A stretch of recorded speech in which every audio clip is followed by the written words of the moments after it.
So ayan guys, good day sa inyo. Welcome back ulit sa ating YouTube channel.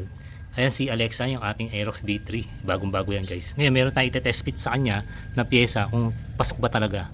Ito yung swing arm guys, CNC swing arm. Ayan, napakaganda. Pang NMAX B2 daw to, sabi ng seller.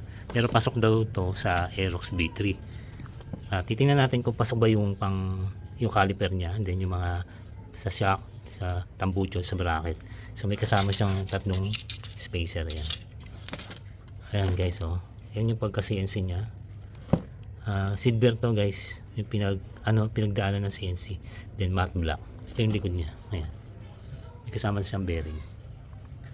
Then ito, yan, yung may malaki at maliit na butas para sa ABS sa sensor. Kung naka ABS yung ating likod.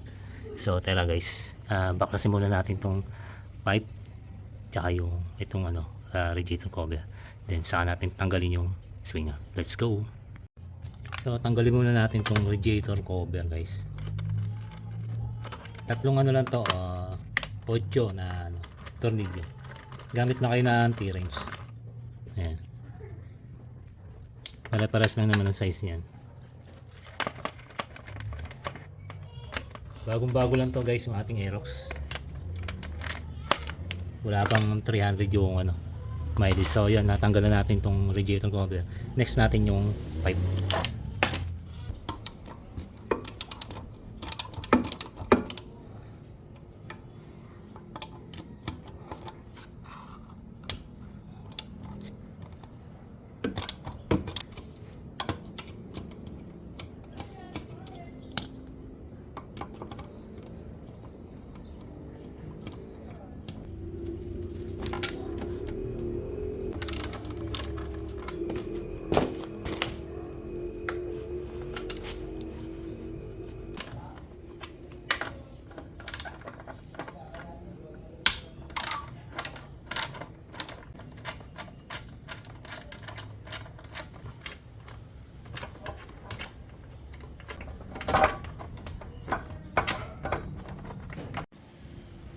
Nandiyan sa tanggal na natin itong pipe.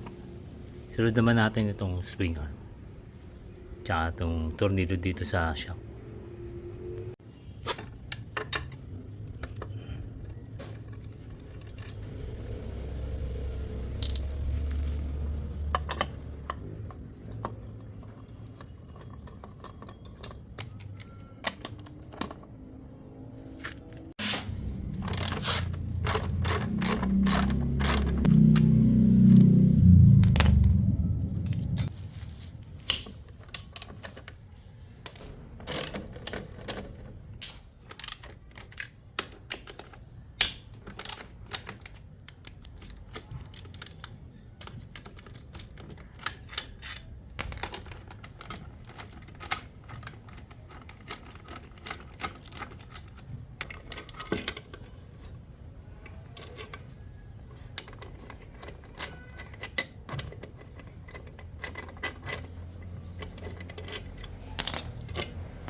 So ayan guys, natanggalan natin yung swing arm tsaka yung caliper tsaka dito sa shock. So ngayon kakapitan natin to. Ayan. Mabisa guys. Kapal bigat. Tingnan natin kung kasya ba. Ano magkasya? Hop, yan, ba magasgasan.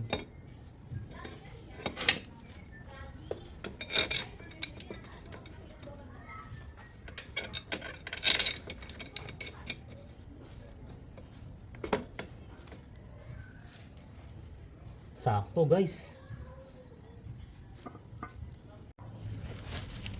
Tingnan natin guys kung pasok tong stock caliper doon sa butas.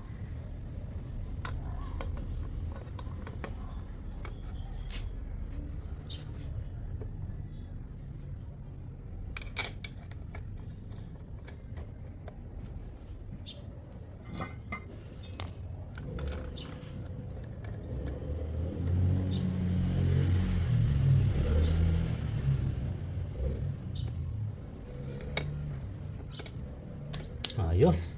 Sakto guys. Ito mga yung hose niya. Magpapalit pa tayo ng ano ng RCB na brake hose.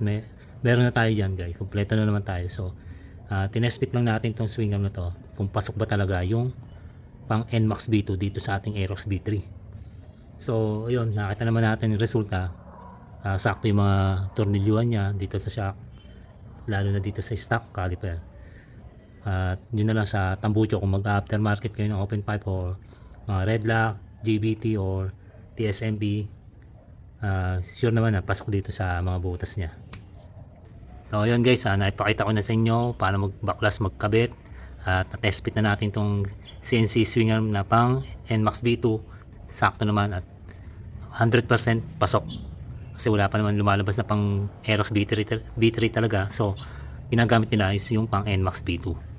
So yun guys, salamat sa panonood. Ride safe.